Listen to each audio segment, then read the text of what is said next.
Hello students, welcome back to your own physics class. और आज की क्लास में हम इलेक्ट्रिसिटी के अपने न्यूमेरिकल्स का एक और लेक्चर लेके आए हुए हैं। देखो, पिछले लेक्चर्स में हमने इलेक्ट्रिसिटी पे बहुत सारे न्यूमेरिकल्स किए थे, सर्किट डायग्राम वाले। अब कुछ पावर वाले क्वेश्चंस रहते हैं जिनमें पावर का यूज़ होता है, जिनमें आपको पावर वाला फॉर्मूला यूज़ करना है जो आपने जूल्स लॉ ऑफ हीटिंग पढ़ी थी, उस पर बेस्ड क्वेश्चंस करते हैं और तब जाके हमारा ये चैप्टर लगभग ऑलमोस्ट कंप्लीट सा होता है। अगर हम बेसिक लेवल की बात करें तो हमारा बेसिक लेवल कंप्लीट होता है। एक क्वेश्चन है, the resistance of a wire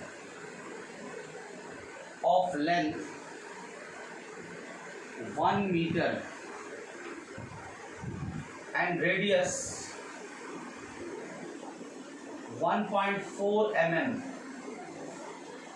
is 10 ohm at 20 degrees Celsius. The resistance of a wire of length 1 meter and radius 1.4 mm is 10 ohm at 20 centimeter. Find its resistivity. ये सवाल है आपके पास। देखो, अपना कॉपी पेन निकाल लो आप और स्क्रीन को पॉज करके इसको सॉल्व करने की कोशिश करो, क्योंकि न्यूमेरिकल को सॉल्व करने का बेटर तरीका यही है कि आप खुद ट्राई करो, आंसर गलत आए चाहे सही आए, खुद ट्राई करो, बाद में मैच करो। It will give you a perfection. Because अगर हम कोई भी काम स्टार्ट करते हैं और अगर हम खुद ट्राई ना करें तो हम उस परफेक्शन के लेवल तक नहीं पहुंच पाते।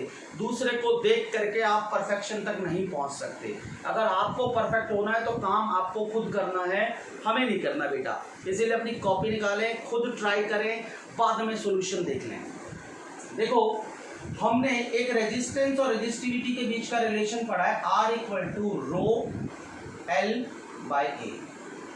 और यहां पर हमको पता है कि रो रेजिस्टिविटी होती है, एल क्या होता है, लेंथ ऑफ कंडक्टर,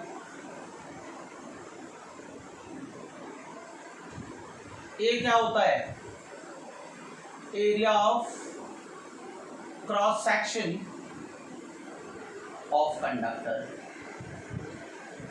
और आर क्या होता है, resistance.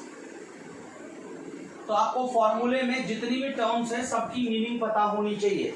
Area of cross section ये होता है बेटा, सपोज करो ये कंडक्टर है, this is area of cross section, ठीक है। तो अब देखो, रो का क्या फॉर्मूला बनेगा, रो मतलब रेजिस्टिविटी, ये रो, तो रो = RA बाय L।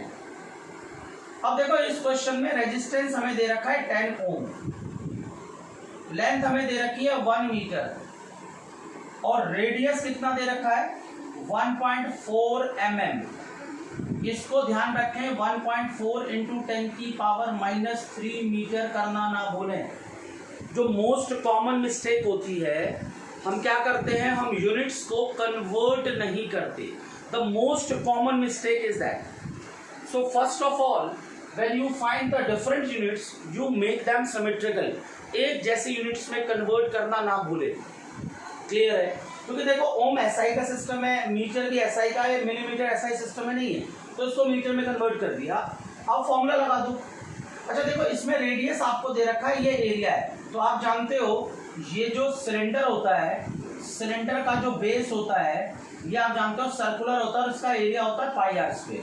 तो मैं यहाँ क्या फॉर्मूला डालूंगा रेजिस्टिविटी के लिए, रो, इसकी जगह πr² और यहाँ पर L।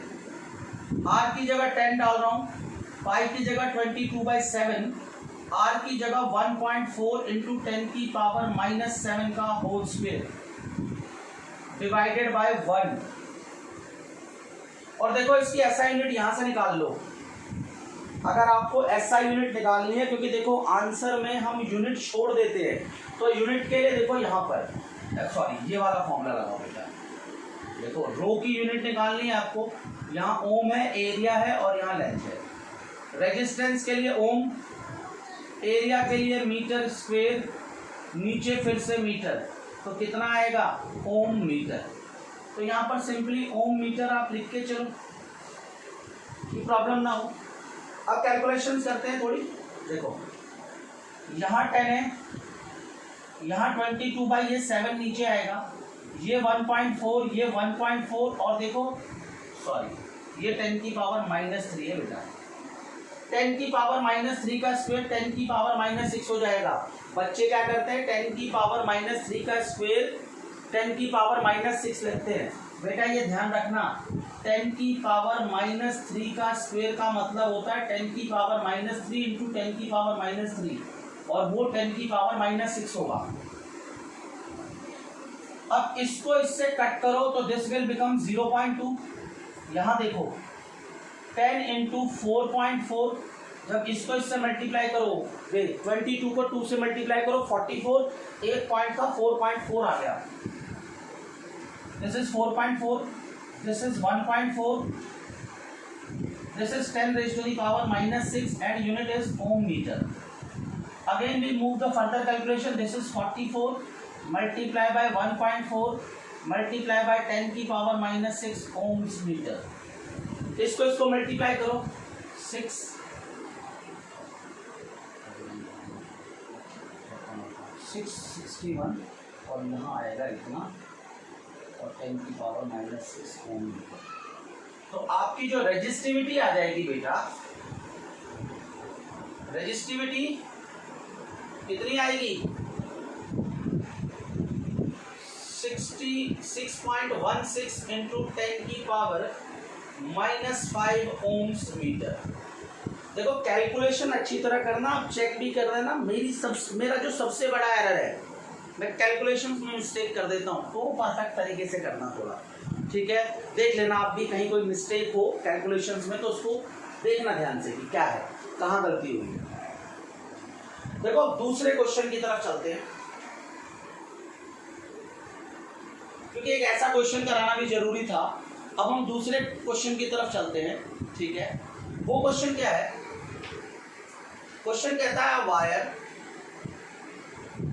is redrawn by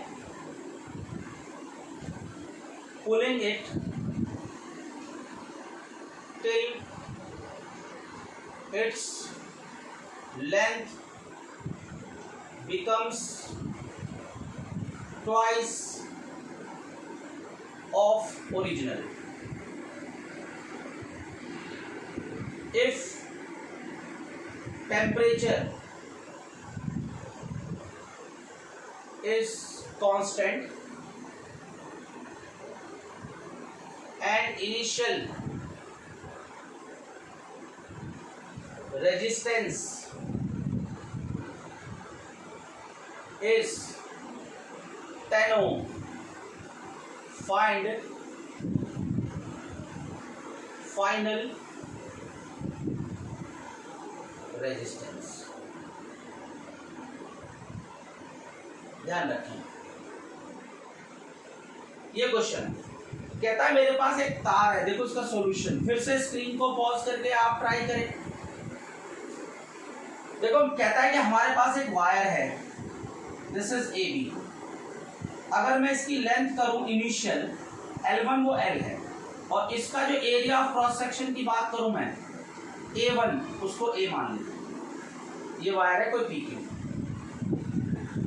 हमने कहा इसको रीड्रॉ किया मतलब खींचा। आप सोचो ये मार्कर है, अगर मैं इसको खींचूं, इसकी लंबाई को बढ़ा दूं तो होगा क्या, लेंथ अगर बढ़ेगी तो मास उस लेंथ की तरफ शिफ्ट होगा और ये पतला हो जाएगा, इसका area of cross section change होगा, ये ध्यान रखें आप। तो जब आप इसको एक्सटेंड करोगे, खींचोगे, लंबाई बढ़ाओगे, लंबाई मान लो मैंने ये कर दी है और ये जो है L2 जो है वो 2L है, तो एरिया जो है वो चेंज हो जाएगा A2। ये ध्यान रखना, ये भी एक कॉमन मिस्टेक है, हम सिर्फ लंबाई चेंज करते हैं, एरिया को चेंज करना भूल जाते हैं, ठीक है। तो जब हमने खींचा तार को तो इसकी लंबाई के साथ साथ लंबाई अगर बढ़ेगी तो area of cross section decrease होगा, ये बात ध्यान रखें। अब एक खास बात और है जो हमें नोटिस करनी है, हमने इसी तार को खींचा है और इसका मास अब भी इसके पास है, तो होगा क्या, when होगा क्या, when we redraw the wire, its volume remains constant। जब आप तार को खींचोगे तो क्या होगा, उसका वॉल्यूम तो कांस्टेंट रहेगा। अब आप देखो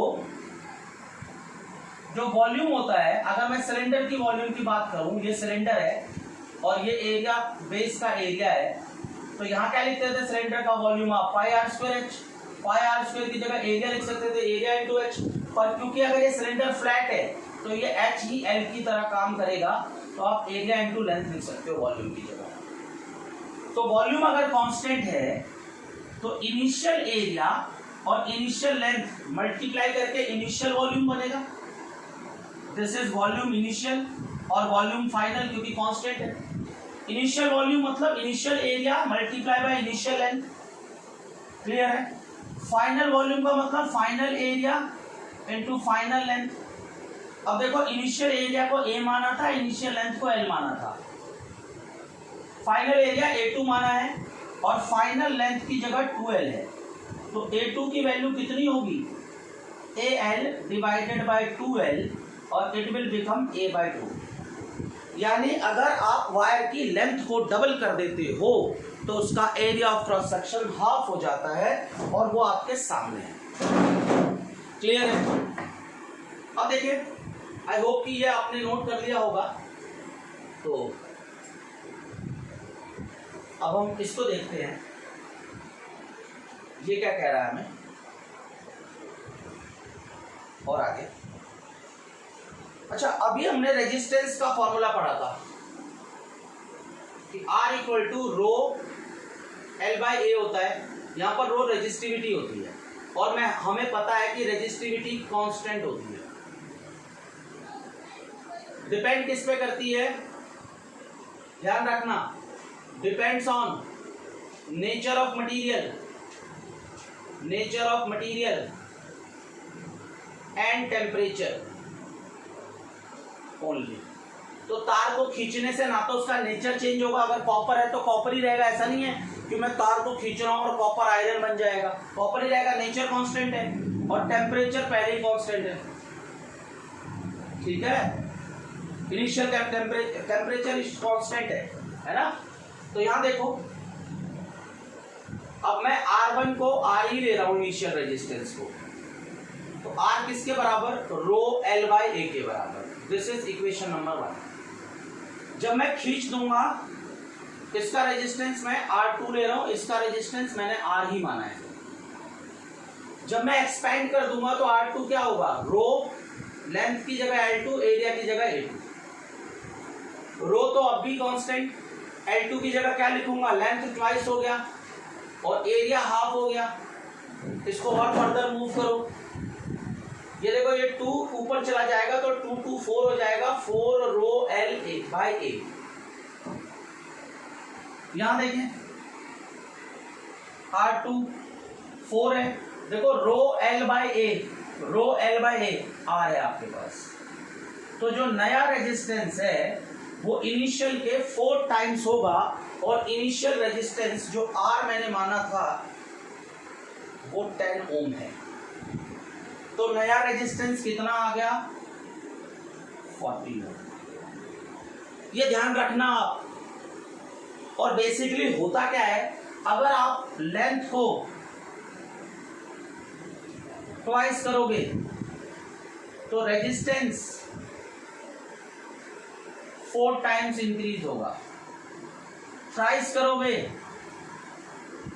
तो 9 टाइम्स, स्क्वायर टाइम्स हो जाता है। बेसिकली जितने टाइम्स लेंथ बढ़ाते हो उसके ट्वाइस में हो जाता है। कैलकुलेशन कर सकते हो आप, ये तरीका है करने का, क्लियर है। नेक्स्ट क्वेश्चन की तरफ मूव करते हैं, स्क्रीन को पॉज करके इसको राइट डाउन करें। नेक्स्ट क्वेश्चन की तरफ चलते हैं। देखो अगला क्वेश्चन हमको क्या कह रहा है,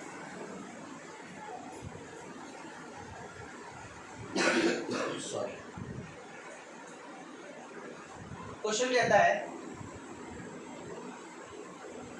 a torch bulb is rated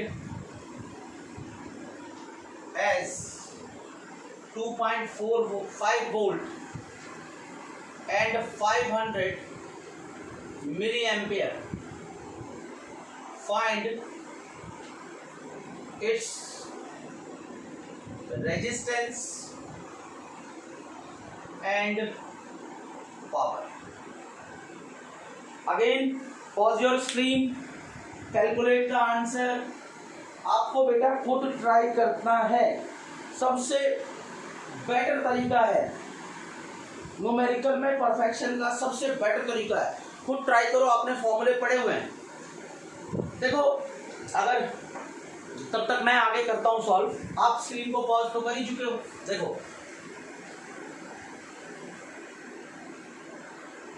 देखो यहां पर एक वर्ड आ रहा है रेटेड. कई बार यहां लिखा था रेटिंग. इस वर्ड का मतलब समझना. होता क्या है, आजकल आप जानते हो कंज्यूमर्स जो होते हैं, जो चीज़ों को यूज़ करते हैं उनको कंज्यूमर कहते हैं. जैसे हम मान लो मैं इस मार्कर को यूज़ कर रहा हूँ, मैं बोर्ड को यूज़ कर रहा हूँ, मैं इलेक्ट्रिसिटी को यूज़ कर रहा हूँ, तो मैं कंज्यूमर हूँ. मैं चीज़ों को यूटिलाइज कर रहा हूँ, फैक्ट्रीज चीज़ों को मैन्युफैक्चर कर रही है. तो आजकल का कंज्यूमर बहुत कुछ जानना चाहता है. कोई भी प्रोडक्ट खरीदने से पहले वो उस प्रोडक्ट के बारे में जानना चाहता है. मान लो आपने एक लैपटॉप खरीदा, वो कितने पावर पे चलता है, उसका बैटरी बैकअप कितना है. आपके सेल फोन में भी आप यही जानना चाहते हो, बल्ब में भी यही जानना चाहते हो. तो मैन्युफैक्चरर क्या करता है, आपको कुछ वैल्यूज़ दे देता है और जिस वैल्यूज से आपको बेसिक आइडिया लग जाता है. अगर मैन्युफैक्चरर ने रेटिंग दे रखी है, इसका मतलब रेटिंग के जरिए वो आपको कुछ कहना चाहता है. जैसे कि अगर आप एक बल्ब खरीदते हो, आप उस बल्ब पे ध्यान से देखना. अगर आप डोमेस्टिक सर्किट के लिए यूज़ कर रहे हो तो उस पर लिखा होगा 220 volt, 220 volt 100 what, 220 volt 50 what, 220 volt 12 what. आपके चार्जर पे भी लिखा होगा. मैन्युफैक्चरर अगर कोई बल्ब है जिसकी रेटिंग है 220 वोल्ट 100 वॉट, इसका मतलब अगर 220 वोल्ट की सप्लाई उस बल्ब को दी जाएगी तो वो 100 वॉट पावर कंज्यूम कर सकता है. ये इस तरीके से वो इनडायरेक्टली आपको रेजिस्टेंस भी बताता है. तो रेटिंग में वो कुछ वैल्यूज़ को दे करके आपको बाकी वैल्यूज़ उस बल्ब की वो डिक्टेट करता है, आपको उसका आइडिया देता है. ये ध्यान रखें आप. रेटिंग का मतलब मैन्युफैक्चरर ने बनाते समय उसमें जो चीज़ें लगाई हैं, जो स्पेसिफिकेशन है, वो आपको उसकी नॉलेज दे रहा है. आप अपने चार्जर पे भी देखना, उस पर भी लिखा होगा. इवन कि आपके चार्जर पे भी लिखा होता है कि 60 फ्रिक्वेंसी कितनी यूज़ करनी है, 50 हर्ट्ज या 60 हर्ट्ज. आपको पता है इंडियन डोमेस्टिक सर्किट में 50 हर्ट्ज की फ्रिक्वेंसी यूज़ होती है, यूएसए में 60 हर्ट्ज यूज़ करते हैं, है ना. तो ये अलग अलग चीज़ें मैन्युफैक्चरर हमको दे देता है ताकि हम अप्लायंसेस को किसी ज़्यादा पावर या कम पावर की जगह पे ना यूज़ करें. क्लियर है. देखिए क्वेश्चन क्या कहता है, इसको कर रहे हैं. तो इसमें रेटिंग दे रखी है. वोल्टेज कितना दे रखा है आपको 2.5 वोल्ट. करंट कितना दे रखा है 500 milli ampere. Again we have to convert it into amperes. ये करंट आ गया. देखो इसने ये चीजें हमें दे रखी हैं. अब हम ओम्स लॉ से जानते हैं कि V इक्वल टू IR होता है. इससे हमें इस बल्ब का रेजिस्टेंस पता चल जाएगा which is V by I. और वैल्यू पुट कर दो V की 2.5 डिवाइडेड बाई 500 इंटू 10 की पावर -3. आप जानते हो डिनोमिनेटर में 10 की पावर -3 है, ऊपर जाएगा तो कितना होगा 10 की पावर +3 500. आप जानते हो 10 की पावर 3 का मतलब होता है 1000, और 1000 जब इससे कट जाएगा तो 2 आएगा यहाँ पर, तो 5 ओम. यानी ये जो बल्ब था आपके पास, इसका रेजिस्टेंस कितना है 5 ओम. और आपको पता है पावर का फॉर्मूला क्या होता है, power equal to voltage into current. क्योंकि आपने पढ़ा था पावर का फॉर्मूला I²R या VI, या और क्या पढ़ा था पावर का formula V² divided by R. ये फॉर्मूले पढ़े थे आपने पावर के. तो मैं यहाँ पर ये डाटा मुझे गिवन है, मुझे I भी गिवन है, मुझे V भी गिवन है, तो मैं ये फॉर्मूला लूंगा।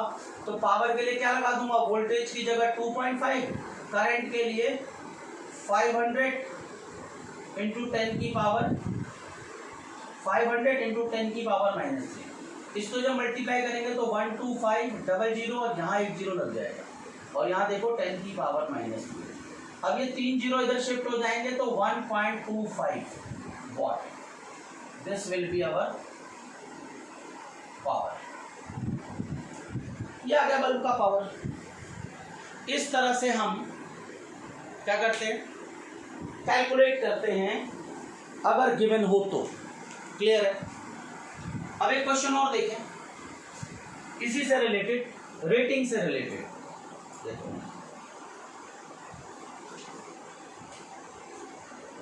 a bulb is rated 220 volt and 100 watt, is operated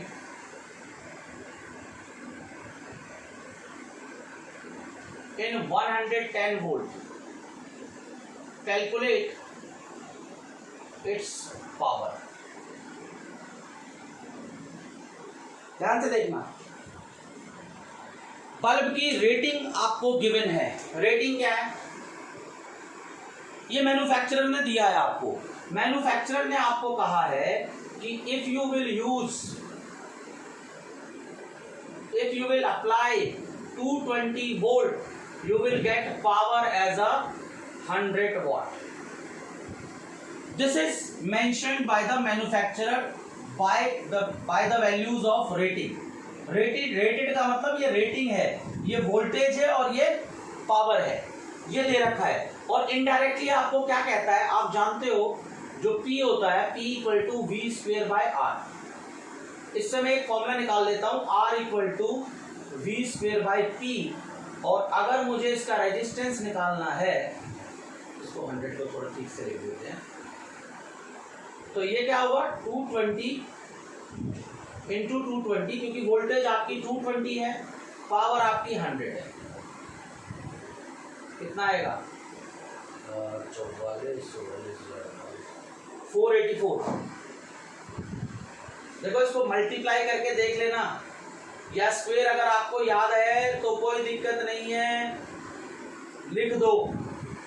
हमें तो याद है तो हमने लिख दिया 484 ओम है।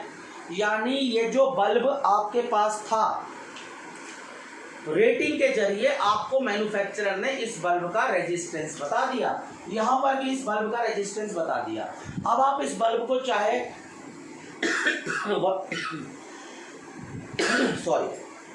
अब आप इस बल्ब को चाहे 110 वोल्ट में लगाओ, चाहे 100 वोल्ट में लगाओ, चाहे 500 वोल्ट में लगाओ, जो मैन्युफैक्चरर ने कॉइल का रेजिस्टेंस दे के भेजा है बल्ब के अंदर, वो तो चेंज नहीं होगा ना, तो रेजिस्टेंस कांस्टेंट रहेगा। अब आप देखो पावर कंज्यूम करना है।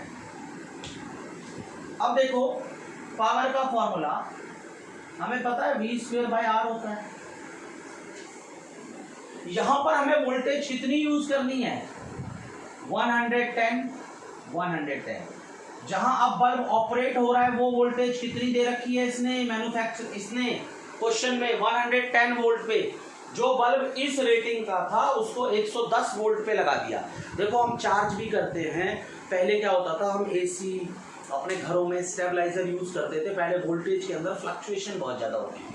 आजकल सिस्टम डेवलप हो रहे हैं तो फ्लक्चुएशन इतनी ज़्यादा नहीं, पहले स्टेबलाइजर यूज होते थे। आज भी हम एसीज में स्टेबलाइजर यूज कर रहे हैं वोल्टेज को मेंटेन करने के लिए, क्योंकि लो वोल्टेज में चलेगा तो समस्याएं होंगी उस इंस्ट्रूमेंट को। मान लो अगर हम 5 रोटी खाते हैं और कोई हमें 2 ही दे तो हमारी एबिलिटी तो डाउन होनी ही होनी है। तो ये जो इंस्ट्रूमेंट है इसको अब 110 वोल्ट में यूज़ किया, रेजिस्टेंस ये है, मैं इसको मल्टीप्लाई ना करके ना 22 × 22 लिख देता हूँ यहाँ जो था। देखो कैलकुलेशन थोड़ी आसान हो जाएगी। तो यहाँ क्या होगा, इसको इससे काटेंगे, देखो 10 आएगा 2 बचेगा, 11 से काट रहा हूँ 10 आएगा 2 बचेगा, 5 × 5। अब वो कितने वॉट पावर यूज करेगा, 25 वॉट। देखो अगर आपने वोल्टेज हाफ कर दी तो पावर कंजम्पशन 1/4 हो। क्लियर है? पर इस इंस्ट्रूमेंट में प्रॉब्लम होगी अगर जिस कंडीशन में ये काम करने वाला उस कंडीशन को आपने चेंज किया है। ध्यान रखें आप। आई होप कि आपको ये समझ में आया होगा। बेटा एक चीज ध्यान रखें, किसी भी डाउट के लिए ना कमेंट जरूर करें, और जब भी मैं क्वेश्चन लिखता हूं तो आप उस क्वेश्चन को पहले स्क्रीन को पॉज करके खुद सॉल्व करने की कोशिश करें। ठीक है, अब हम अपने अगले क्वेश्चन की तरफ बढ़ते हैं। ठीक है, कहता क्या है, नेक्स्ट क्वेश्चन हमारा कहता है 2 wires of equal length, equal area of cross section, equal area of cross section and of same material are first connected in series, then they are connected in parallel. Find ratio of heat developed in 2 cases. सवाल समझना, आपके पास 2 wire है जिनकी length भी same है, area of cross section भी same है, material भी सेम है। आपको पता है रेजिस्टेंस का फॉर्मूला क्या होता है? Resistance equal to rho L by a, ये मैंने आपको बताया। कहता 2 वायर का लेंथ भी सेम है, एरिया भी सेम है और मटेरियल सेम है, इसका मतलब रेजिस्टिविटी भी सेम होगी, क्योंकि आप जानते हो रेजिस्टिविटी किस पे डिपेंड करती है? नेचर ऑफ मटेरियल पे। तो इनडायरेक्टली इस क्वेश्चन में इतना घुमा फिरा के देने का मतलब ये है कि वो आपको इनडायरेक्टली ये बताना चाहता है कि ये जो क्वेश्चन है इसमें जो दोनों resistances they are equal, they are equal. तो ये क्या कहता है कि हमने क्या किया है, उन रेजिस्टेंसेस को पहले तो सीरीज में लगाया है। मान लो V सोर्स है वोल्टेज का, हमने इसको पहले सीरीज में लगाया है, फिर हमने इनको पैरेलल में लगा के देखा था।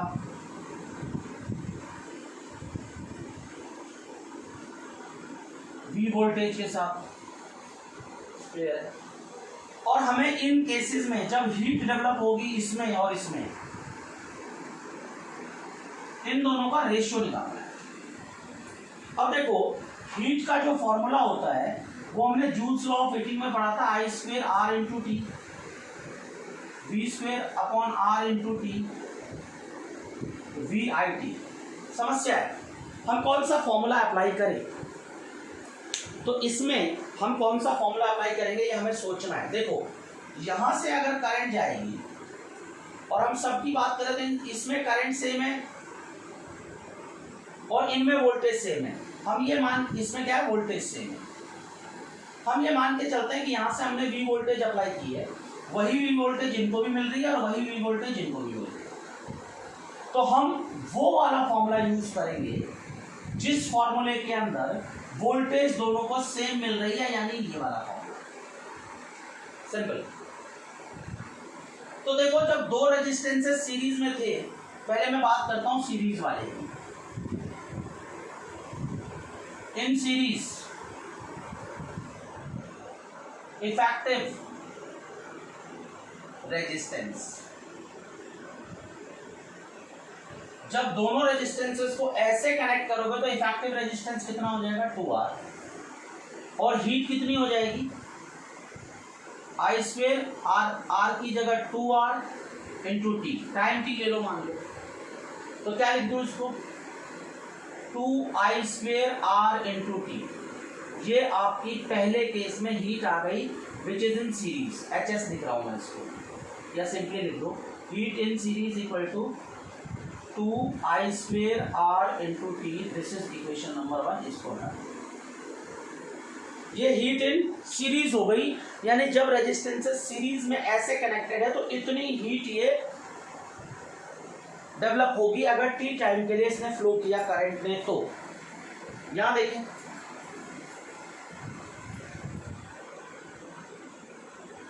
इस केस में हम क्या कर रहे हैं, इस केस में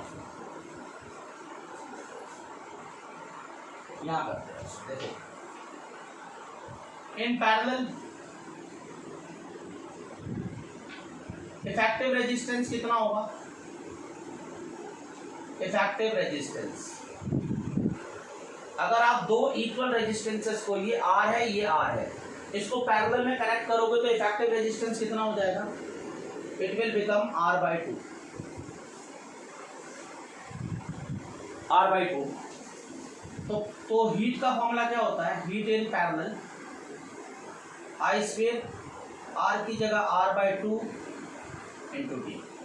तो इसको क्या लिखोगे, half I square are T, this is heat in parallel, this is equation number 2। अब आप देखो हीट इन सीरीज और हीट इन पैरेलल का आपको वैल्यू पूछी है, दोनों को डिवाइड कर दो 1 और 2 को। तो हीट इन सीरीज की जगह ये लिख दूं मैं 2 आई स्क्वायर आर टी, और हीट इन पैरेलल की जगह 1/2 आई स्क्वायर आर इंटू टी। देखो बेटा ये सारी टर्म्स कट रही हैं, ये 4 हो जाएगा, ये 2 ऊपर मल्टीप्लाई हो जाएगा। तो heat in series equal to 4 into heat in parallel. और इनका रेशो पूछे आपको, HS बाई HP का रेशो पूछे तो आप 4:1 लिख सकते हो। ज़्यादातर रेशो पूछा जाता है, इसको यहाँ ले आए, यहाँ कुछ भी नहीं है तो 1 है रेशो, ऐसे लिख देंगे ना, ऐसे लिखेंगे HS by HP equal to 4/1।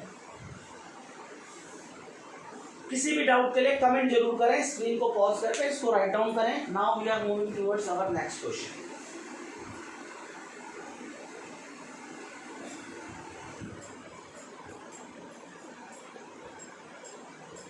देखो ये सिलेबस का कंप्लीटेशन नहीं है, मैंने कोशिश किया कि आपको हर टाइप का एक न्यूमेरिकल करा दूं, बाकी आपको मैक्सिमम कोशिश करनी है, आपको मैक्सिमम प्रैक्टिस करनी है। जितने ज़्यादा क्वेश्चंस मिलते हैं आप उनकी प्रैक्टिस करें, अपने टीचर्स से पूछें डाउट, बाकी प्रॉब्लम होती है तो आप मुझे भी कमेंट कर सकते हैं, मैं आपको उसका आंसर दूंगा, कोई प्रॉब्लम नहीं होगी। देखना नेक्स्ट क्वेश्चन करते हैं। Two bulbs rated 200 volt 100 watt and 200 volt 50 watt। Two bulbs इतना है, find their resistances.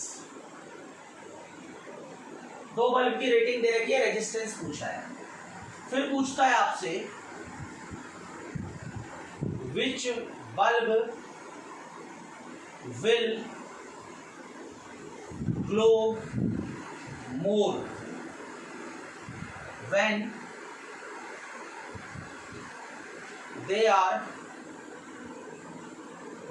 connected in series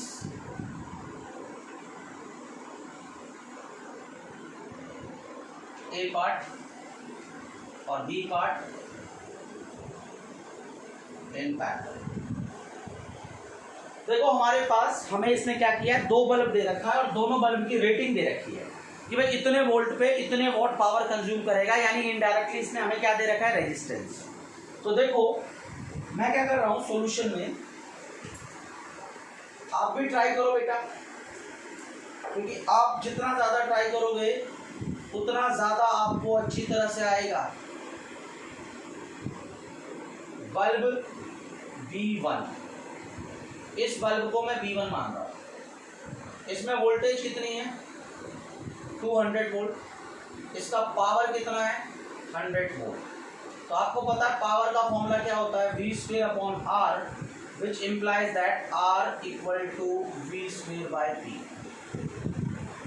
तो रेजिस्टेंस ऑफ 100 वॉट बल्ब, मैंने सबस्क्रिप्ट में 100 लिखा है छोटा सा, इसका मतलब मैं किसका रेजिस्टेंस चेक कर रहा हूँ, 100 वॉट बल्ब का। तो यहाँ 200 इंटू 200 डिवाइडेड बाय इसकी पावर कितनी है 100, तो कितना आ जाएगा ये 400 ohm. This is resistance of 100 watt bulb. यहां देखो, मैं अब यहां बात करता हूं किसकी, बल्ब B2 की। यहां बल्ब B2 की बात करते हैं, इसकी भी वोल्टेज 200 वोल्ट है, पर इसका पावर जो है वो हमें 50 वॉट दिया है। अगेन रेजिस्टेंस अगर 50 वॉट वाले का निकालना है तो 200 into 200 divided by 50 equal to 800 ohm. ठीक है, कैलकुलेशंस देखते रहना। आप सिंपल देख रहे हो कि रेजिस्टेंस जो 100 वॉट वाले का है वो कम है और रेजिस्टेंस 50 वॉट वाले का ज्यादा है। ये ध्यान रखना, all high power instruments have low resistances. जितने भी हाई पावर इंस्ट्रूमेंट्स हैं आपके घरों में, एसी, गीजर, हीटर, ठीक है, आपका फ्रिज, आपका कूलर, ये सारे हाई पावर इंस्ट्रूमेंट है। बल्ब कितने वॉट से, आजकल तो एलईडी चला रहे हो आप, 5 वॉट, 6 वॉट, 12 वॉट ऐसे यूज कर रहे हो, पर cooler 500 watt, AC 1.5 ton 2 ton, देखो कितने, इनकी कितनी पावर है। अब सोचो अगर सबको ऑपरेट कितने में होना है, 220 वोल्ट में, तो अगर रेजिस्टेंसेस में फर्क नहीं किया गया तो ज्यादा करंट कैसे ड्रॉ होगी, क्योंकि पैरेलल में कनेक्शन है, वोल्टेज सेम है, तो अगर रेजिस्टेंस कम होगा तो ज्यादा करंट फ्लो करेगी। ये ध्यान रखना आप। अब क्वेश्चन तो हमें रेजिस्टेंस तो हमने निकाल लिया, इसका एक पार्ट तो हम सॉल्व कर चुके हैं। हमसे पहले क्या पूछा था कि इनका रेजिस्टेंस आपको निकालना है। फिर क्या बोला है कि आपने पहले केस में क्या किया है, इन बल्ब्स को ना सीरीज में कनेक्ट किया है।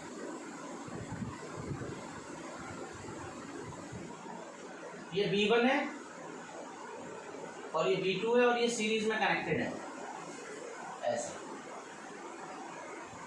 200 वोल्ट ही ले लो। अब सीरीज में कनेक्टेड है और आपसे पूछ रहा है कौन सा ज्यादा ग्लो करेगा। देखो, इन series same current will flow and to glow more। अब देखो, जब ग्लो करना है, हीट का फॉर्मूला क्या होता है, करंट की फॉर्म में, it is I²R into T. याद रखना, ये वाला फॉर्मूला यूज करेंगे हम। क्यों हम V²/R नहीं करेंगे, क्योंकि इसका और इसका वोल्टेज सेम नहीं होगा, हमें ये वाला फॉर्मूला यूज करना पड़ेगा। दोनों में वोल्टेज अलग अलग है, करंट सेम है, तो ये वाला फॉर्मूला यूज करते हैं हम।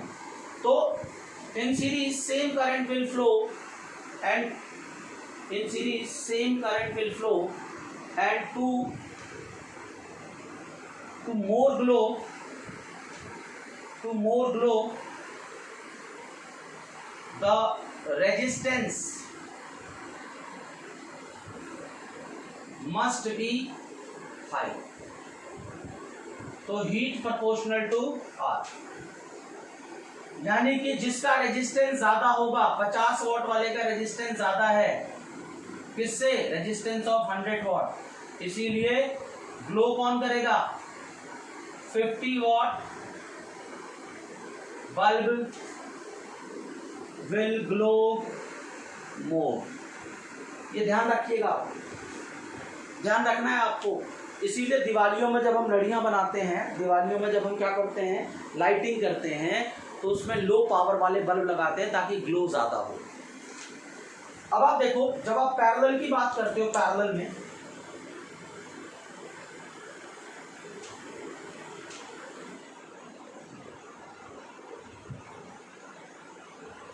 सेम वोल्टेज है,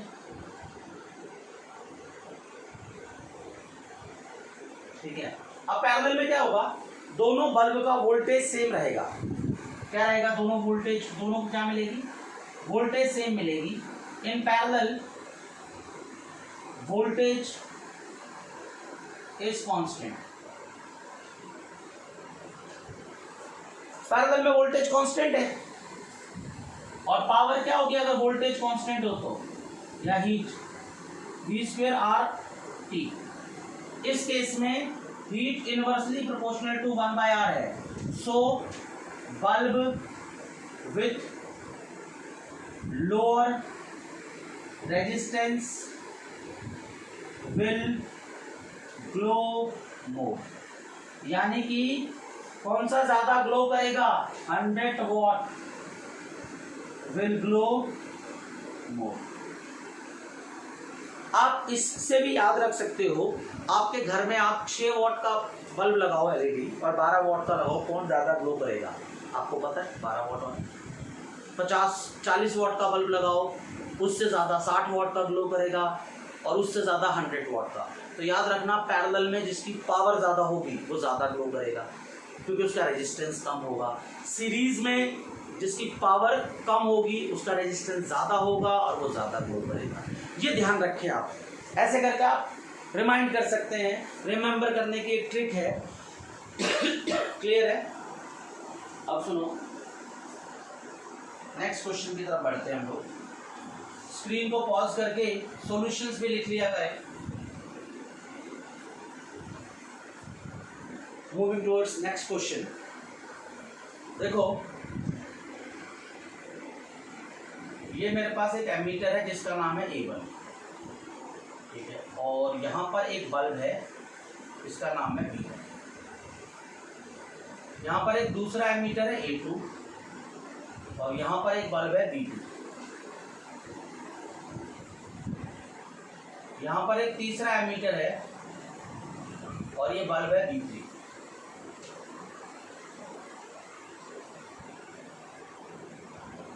ठीक है, यहाँ पर ये क्या है, 10 वोल्ट की बैटरी है और यहाँ पर एमीटर है। ठीक है, देखो 3 identical bulbs are connected in parallel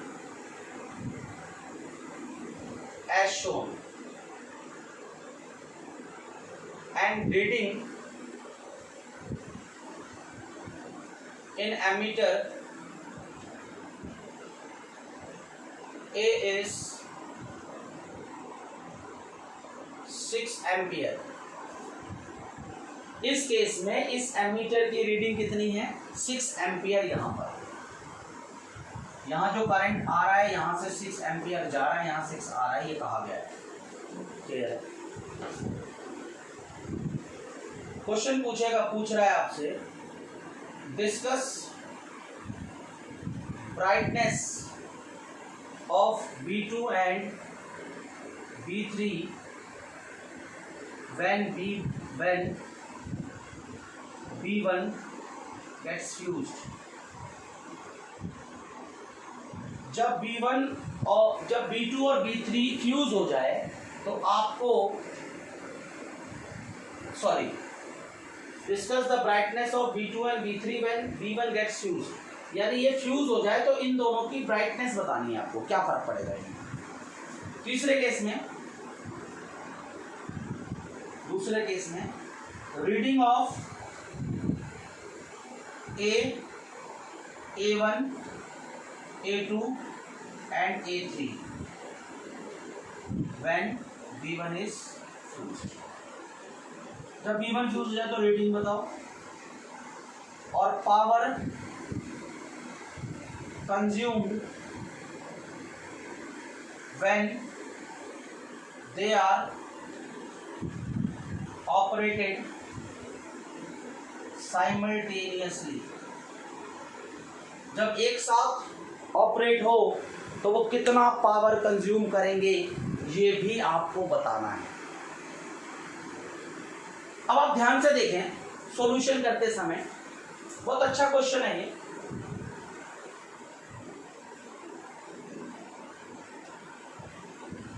initially bulbs are identical, क्या बोला है? आइडेंटिकल। तो मैं क्या लिखूंगा? Bulbs are identical. इसका मतलब सबके रेजिस्टेंसेस इक्वल होंगे, इनको आर मान देते हैं। हर एक का रेजिस्टेंस आर मानते हैं और इसको हम इग्नोर कर देते हैं, एमीटर का रेजिस्टेंस हम मानते ही नहीं। तो नेट रेजिस्टेंस कितना होगा? अगर मैं आर इनिशियल की बात करूं तो वो कितना होगा? R/3। तीन रेजिस्टेंसेस अगर पैरेलल में है तो इफेक्टिव रेजिस्टेंस R/3 होता है। अब यहाँ देखो, यहाँ पर करंट आपको गिवन है इनिशियली कितनी है? 6 एम्पियर। वोल्टेज आपको दिख रहा है 10 वोल्ट, ये दिख रहा है आपको। ओम्स लॉ कहता है, क्या कहता है ओम्स लॉ? V = I/R। तो आपको क्या निकालना है? यहाँ देखो, V की जगह कितना डालोगे आप? 10। I की जगह 6, R की जगह R/3। ये कटेगा 2, तो R कितना आ गया आपके पास? 5 ओम। तो हर बल्ब का रेजिस्टेंस क्या है? हर बल्ब का कितना रेजिस्टेंस है? 5 ओम। तो यह लिख लो, एक इंफॉर्मेशन मिल गई आपको। क्या इंफॉर्मेशन मिली आपको? ईच बल्ब हैज रेजिस्टेंस 5 ओम। अब सोचो, अब कंडीशन क्या कहता है? पहली कंडीशन कहता है कि जब ये V1 फ्यूज हो जाए तो क्या होगा? जब V1 फ्यूज हो जाएगा तो यहां पर करंट नहीं जाएगी। V1 फ्यूज होने का मतलब यहां पर सर्किट टूट गया, इधर से करंट नहीं जाएगा। बल्ब फ्यूज होने का मतलब सर्किट टूटा यहां से। तो ये देखो, सर्किट कैसा मिलेगा? एमीटर A2 यहां मिलेगा, A3 यहां मिलेगा, बल्ब ये B2 है, ये B3 है।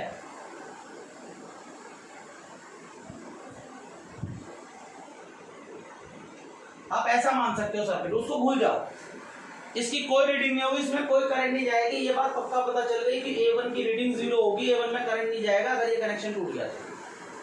अब देखो, जब ऐसी कंडीशन आई तो इफेक्टिव रेजिस्टेंस इस केस में क्या होगा? देखो आप, इफेक्टिव रेजिस्टेंस इस केस का इफेक्टिव रेजिस्टेंस कितना होगा? कैलकुलेट करते हैं हम लोग। 1/R effective, 1/R plus 1/R। इसका R है, दोनों का रेजिस्टेंस हमने बताया था, सब आइडेंटिकल है। तो 2/R। तो R इफेक्टिव कितना आ गया आपका? R/2। वोल्टेज अब भी 10 वोल्ट है आपके पास, और R आपके पास R/2 यानी 5/2 ओम। देखो, रेजिस्टेंस आपने 5 ले रखा है पूरा। करंट निकालो इसमें। जैसे यहां से 6 एम्पियर करंट गई थी तो 2 एम्पियर यहां जा रही थी शुरू में, 2 यहां, 2 यहां। पर अब देखो क्या होगा। अब इसमें करंट का फॉर्मूला लगाओ, I = V/R। वोल्टेज कितनी है? 10 वोल्ट। करंट कितना है? रेजिस्टेंस कितना है? 5/2। तो 10 × 2 डिवाइडेड बाय 5 = 4 एम्पियर। यानी यहां से 4 एम्पियर करंट जाएगी। रेजिस्टेंस सेम है तो 2 एम्पियर इधर जाएगी, 2 एम्पियर करंट इधर जाएगी। तो देखो, पहले भी करंट 2 थी, इसके फ्यूज होने पे भी करंट 2 है। तो क्या होगा? जब सेम करंट है तो नो इफेक्ट इन ब्राइटनेस। क्या होगा? नो इफेक्ट इन ब्राइटनेस, क्योंकि ब्राइटनेस के लिए करंट रिस्पॉन्सिबल है और दोनों केसेस में करंट सेम है। मैंने आपको निकाल के भी बता दिया। वैसे जरूरत नहीं है, अब आप समझ गए, आप डायरेक्टली लिख सकते हो, आपको डिराइव करने को नहीं बोला गया था। पर क्योंकि हमें सीखना है, हमें समझना है, इसीलिए मैं आपको ये करके दिखा रहा हूँ। अदरवाइज आप no effect in register in brightness देख सकते हो। सीबीएसई में तो आपसे ब्राइटनेस पूछेगा। अब देखो, दूसरे केस में क्या पूछा है आपसे? रीडिंग पूछी है। तो आप देखो, ए की रीडिंग कितनी होगी? देखो, यहां से जब 4 एम्पियर गया तो यहां से भी 4 एम्पियर ही आएगा। तो ए की रीडिंग कितनी होगी 4 एम्पियर। A1 उसमें कोई करंट नहीं है 0 एम्पियर। A2 उसमें 2 एम्पियर और A3 उसमें भी 2 एम्पियर। क्लियर। फिर क्या पूछा है, power consumed when operated simultaneously, जब सभी एक साथ लगे तो पावर का क्या फॉर्मूला होता है, power equal to V into I. वोल्टेज आपको 10 पता है, ये 6 पता है, 60 वॉट। करंट आपको दे रखा है 6 और ये 10। This is your V, this is your I। निकाल दो फॉर्मूला, सिंपल। आई होप कि आपको ये सवाल समझ में आया होगा। फर्दर अगर आपको डाउट है तो कमेंट करें, डेफिनेटली दोबारा एक्सप्लेन किया जाएगा नेक्स्ट वीडियो में। क्लास आपकी है, सारी चीज़ें आपके लिए होगी। क्लियर है। अब देखें, हम अपने नेक्स्ट क्वेश्चन की तरफ चलते हैं। देखो बेटा, जो क्वेश्चन मैं करा रहा हूँ, this is not the end. You have to practice more and more from any book. You have to take the help of your seniors, your teachers. क्योंकि देखो, जब तक हमें दूसरों से सपोर्ट नहीं मिलेगी ना, बिना सपोर्ट के तो हम आगे बढ़ नहीं सकते। सपोर्ट तो चाहिए हमें, ठीक है। तो सबसे सपोर्ट लो, आपको सीखना है, आपको आगे बढ़ना है, बढ़ो। देखो,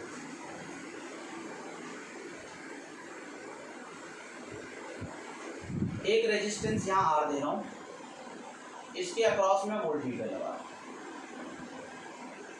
एक रेजिस्टेंस मैं यहाँ पर ले रहा हूँ और यहाँ पर मैं एक की लगा दे रहा हूँ।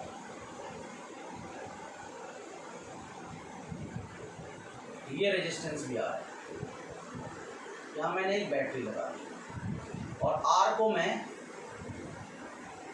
5 ओम और यहाँ पर भी मैं 5 ओम और यहाँ मैं एक एमीटर लगा देता हूँ। क्वेश्चन पूछेगा, how the reading of voltmeter and ammeter will change if key K is closed। यानी रीडिंग कैसे चेंज होगी अगर मैं की को क्लोज कर दूं। की के इज दिस, यानी की को क्लोज करते देखो, जब हम ऐसे करके एक कॉपर की वायर से डायरेक्ट जोड़ देते हैं तो सारा का सारा करंट यहाँ से फ्लो करता है। कॉपर वायर का रेजिस्टेंस ऑलमोस्ट 0 होता है। इसीलिए आपने देखा होगा, अगर आप बैटरी का एक पॉजिटिव और एक नेगेटिव तार आपस में, और बैटरी का पॉजिटिव और नेगेटिव टर्मिनल अगर आप जोड़ दो तो वो बहुत जल्दी गर्म हो जाता है। क्यों? क्योंकि उसका रेजिस्टेंस बहुत कम होता है। रेजिस्टेंस बहुत कम, रेजिस्टेंस जितना कम होगा करंट उतनी ज़्यादा फ्लो करेगी, और ज़्यादा करंट फ्लो का मतलब ज़्यादा हीट डेवलप होना। तो सारी करंट यहाँ से चली जाएगी, इसको हम ऑलमोस्ट नेग्लेक्ट कर देंगे। तो अगर मैंने, अब देखो सॉल्यूशन कर रहा हूँ मैं, सॉल्यूशन, इफ की K इज क्लोज्ड, अगर की K को क्लोज कर दिया जाए तो सर्किट कुछ ऐसा बनेगा।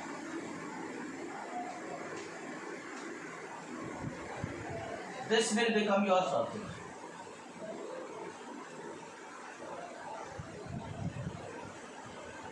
ये 10 वोल्ट दे लो। अब आप देखो, यहाँ कैलकुलेशन देखो, सिंपल कैलकुलेशन से बता देते हैं। आंसर आपको कैलकुलेशन से नहीं देखना, इनिशियली देखो। इनिशियली आपका आर कितना है, 5 और 5, आर नेट 10 ओम आ गया। वोल्टेज कितना है, 10 वोल्ट। करंट कितनी आएगी, V बाई आर, 10/10, 1 एम्पियर। यानी यहाँ से शुरू में 1 एम्पियर करंट फ्लो कर रही है। तो वोल्ट मीटर की रीडिंग कितनी होगी, अगर यहाँ से 1 एम्पियर जा रही है, यहाँ पर 1 इंटू 5, यहाँ 5 वोल्ट होगी, और यहाँ पर रीडिंग एमीटर की रीडिंग कितनी होगी, 1 एम्पियर। जब आपने इसको क्लोज कर दिया,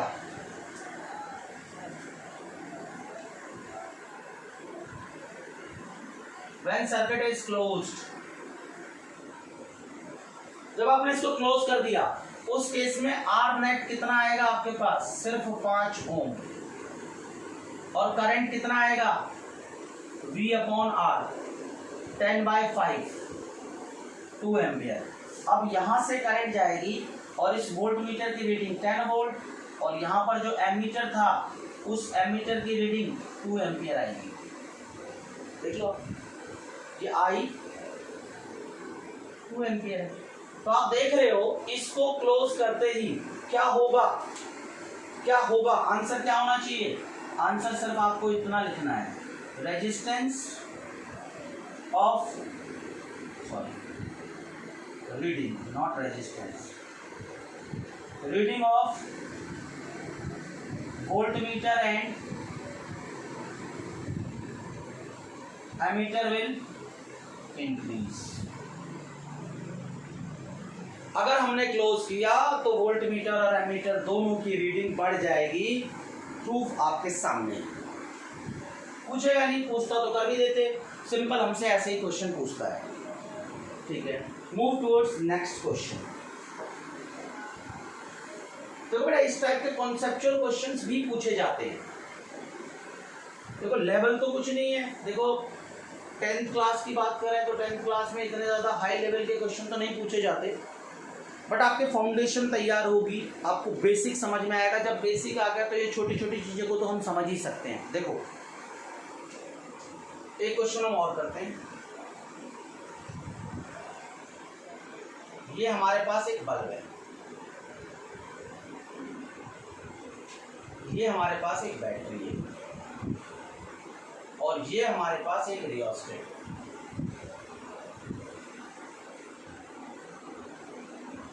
this is terminal P, this is terminal Q, this is rheostat. Question क्या है, how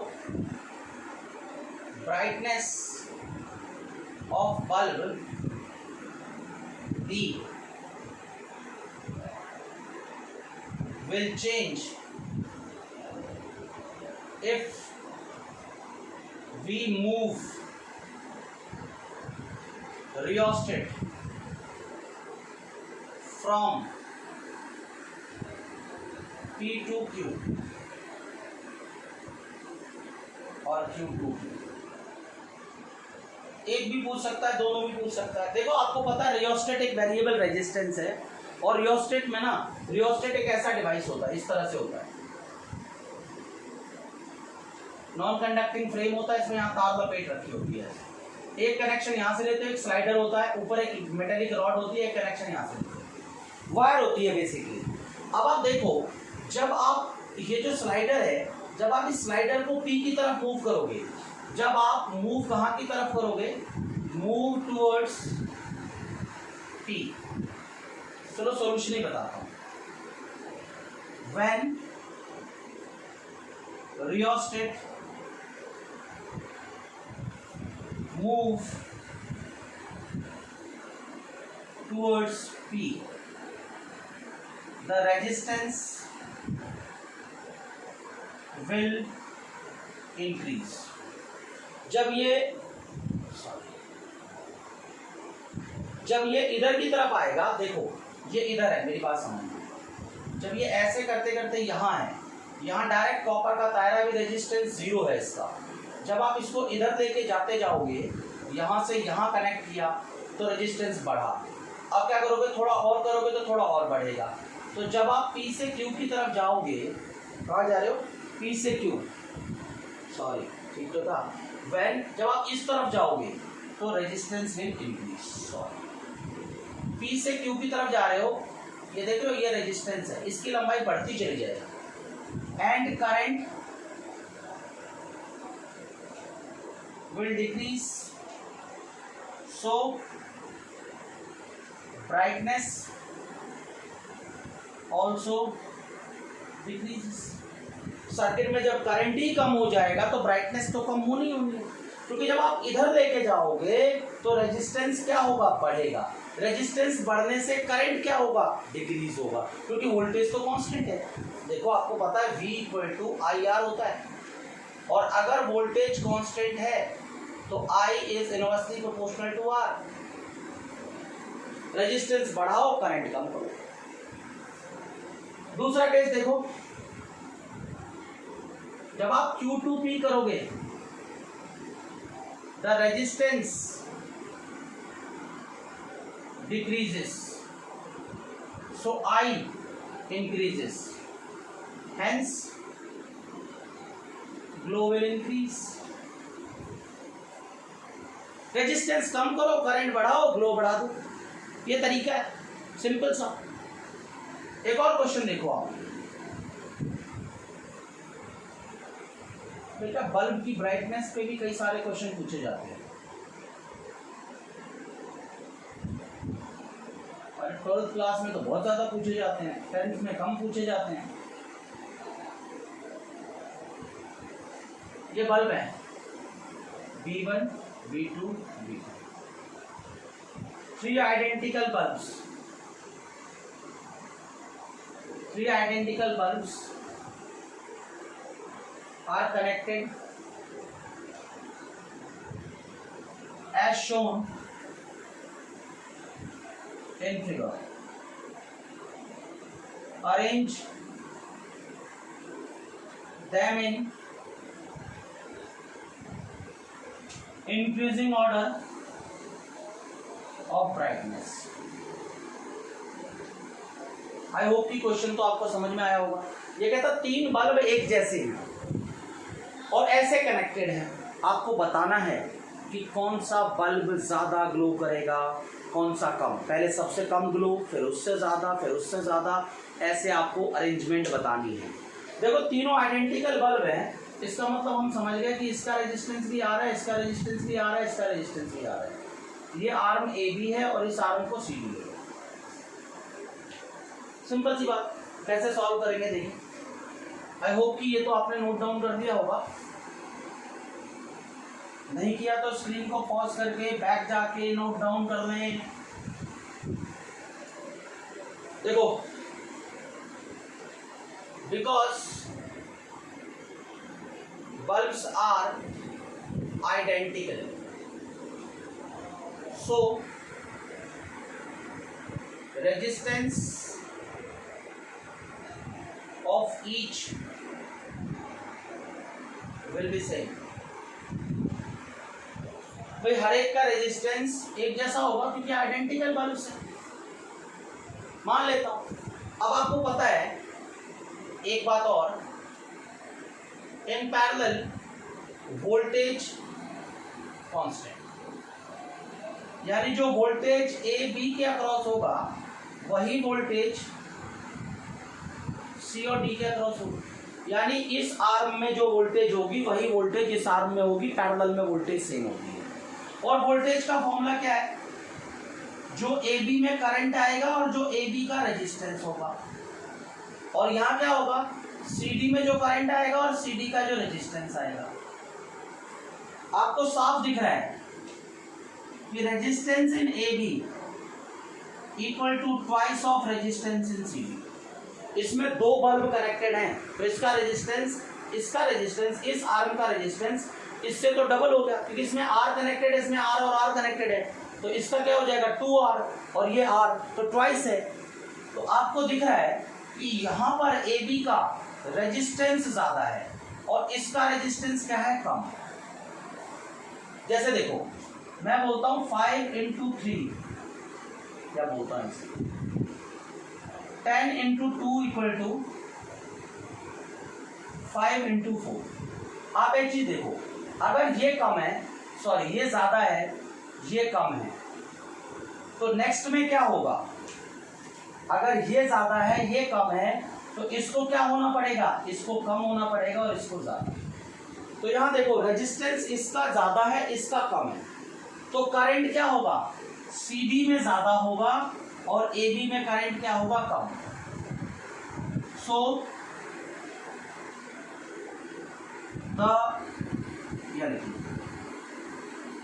due to small resistance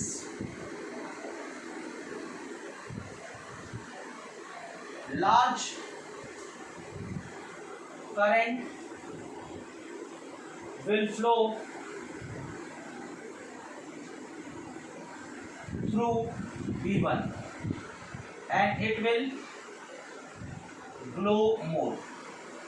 और इन दोनों में सेम करंट जाएगी तो दोनों सेम ग्लो करेंगे, यानी सबसे कम ग्लो V2 और V3 का होगा और दोनों इक्वल होगा, और सबसे ज्यादा ग्लो किसका होगा? V1। इन दोनों का ग्लो इक्वल होगा और इसका ग्लो सबसे ज्यादा होगा क्योंकि इसमें सबसे ज्यादा करंट फ्लो हो रही है। आई होप कि आपको समझ में आया होगा। स्क्रीन को पॉज करें और इसको राइट डाउन करें। अब आप देखें, एक क्वेश्चन हम और कर देते हैं।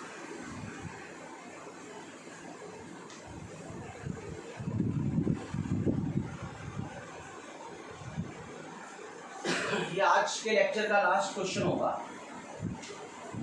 इसके बाद हमारे बेसिक लेवल के क्वेश्चंस लगभग खत्म हो जाएंगे।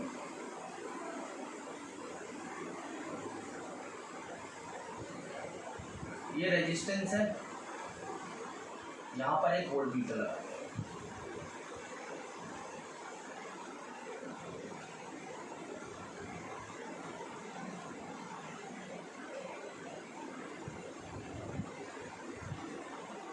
यहाँ पर एक एमीटर लगा हुआ है।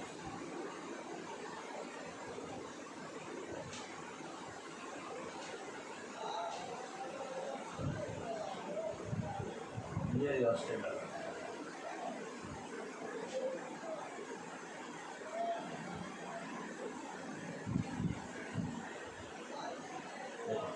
क्वेश्चन आएगा,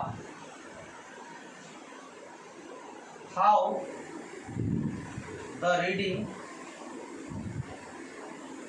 of voltmeter and ammeter will change if RH rheostat move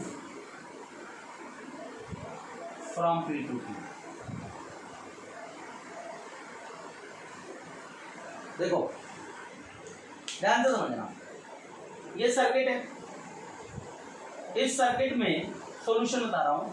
अभी क्या है, अभी ये पी पर है मान लो, इस पे मैक्सिमम एंड पे है स्टार्टिंग में, तो इस आर्म का रेजिस्टेंस बहुत ज्यादा होगा, इसका भी कुछ रेजिस्टेंस होगा आर मान लो।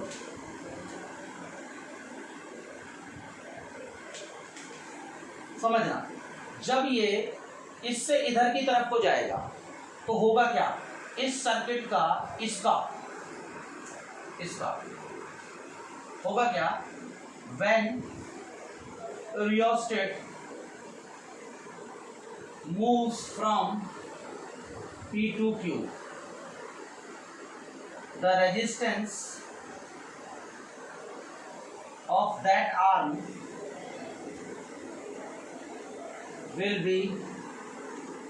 will start decreasing.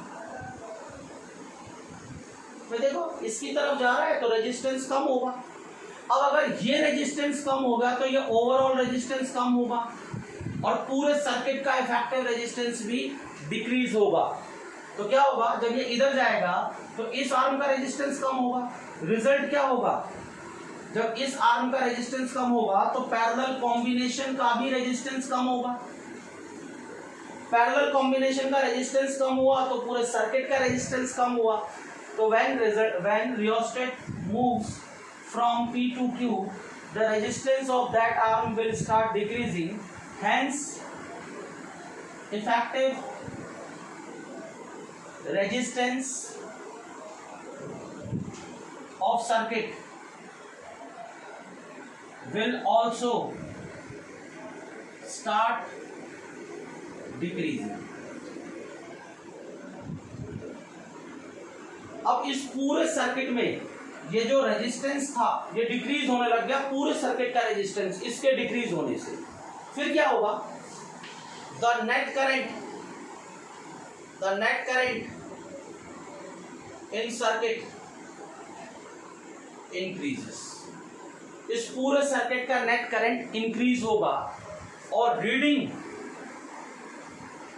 इसके इंक्रीज होने से reading of voltmeter will increase. अगर पूरे सर्किट में ये वाला जो करंट है जब ये बढ़ेगा तो वोल्टमीटर में रीडिंग बढ़ेगी। अब देखो यहां पर देखना, अब ये रेजिस्टेंस कम होने लगा है।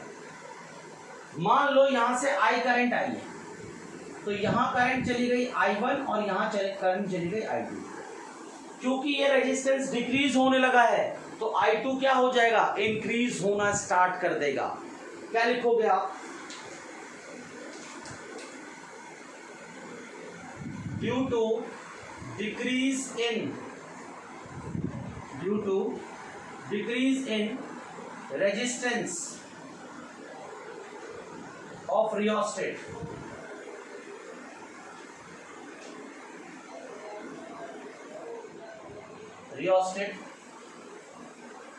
current starts increasing।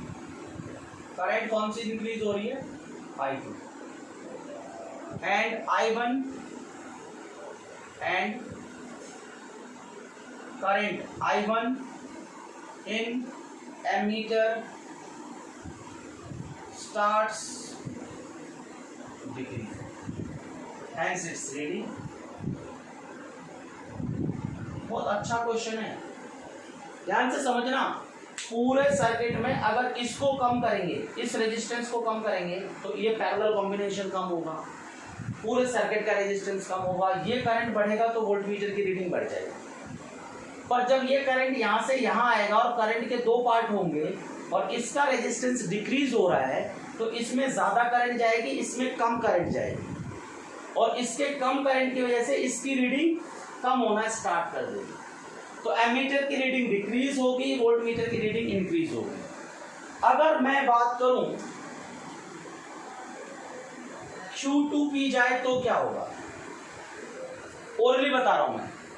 Q से P जाएगा तो इस आर्म का रेजिस्टेंस बढ़ेगा, इसका रेजिस्टेंस इंक्रीज होगा,